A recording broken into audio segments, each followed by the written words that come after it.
ಎಲ್ಲರಿಗೂ ಇಕ್ರಾ ನ್ಯೂಸ್ 24x7ಗೆ ಸ್ವಾಗತ. ಬಾಗಲಕೋಟೆ ಜಿಲ್ಲಾದ್ಯಂತ ರೈತರ ಪ್ರತಿಭಟನೆ. ಪ್ರತಿ ಟನ್ಗೆ 3500 ರು ನಿಗದಿಪಡಿಸಿ ಎಂದು ರೈತರ ಬೇಡಿಕೆ.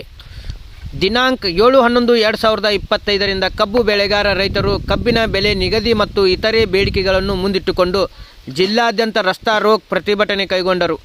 ದಿನಾಂಕ 13/11/2025 ರಬಕವಿ ಬನಹಟ್ಟಿ ತಾಲೂಕಿನ ಮಹಲಿಂಗ್ಪುರ್ ಪೊಲೀಸ್ ಠಾಣಾ ವ್ಯಾಪ್ತಿಯ ಗೋದಾವರಿ ಸಮೀರ್ವಾಡಿ ಸಕ್ಕರೆ ಕಾರ್ಖಾನೆಗೆ ಮುತ್ತಿಗೆ ಹಾಕಿ ರೈತರು ತಾಳ್ಮೆ ಕಳೆದುಕೊಂಡು ಸುಮಾರು 20 ಕಬ್ಬು ತುಂಬಿದ ಟ್ರ್ಯಾಕ್ಟರ್ಗಳಿಗೆ ಕಾರ್ಖಾನೆಯ ಆವರಣದಲ್ಲಿ ಬೆಂಕಿ ಹಚ್ಚಿ ಪ್ರತಿಭಟನೆ ಮಾಡಿದ್ದಾರೆ.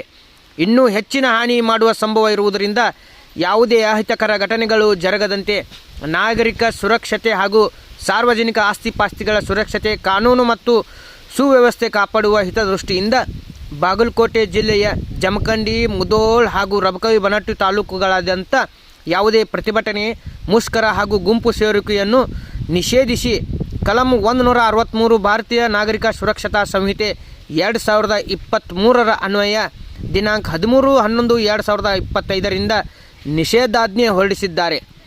ದಿನಾಂಕ 13/11/2025 ರಾತ್ರಿ 8 ಗಂಟೆಯಿಂದ ದಿನಾಂಕ 16/11/2025 ಬೆಳಗ್ಗೆ 8 ಗಂಟೆವರೆಗೆ ದಿವಸೆಯವರೆಗೂ ಆದೇಶ ಹೊರಡಿಸಿದ್ದಾರೆ. Bureau report, Iqra news, Bagalkot.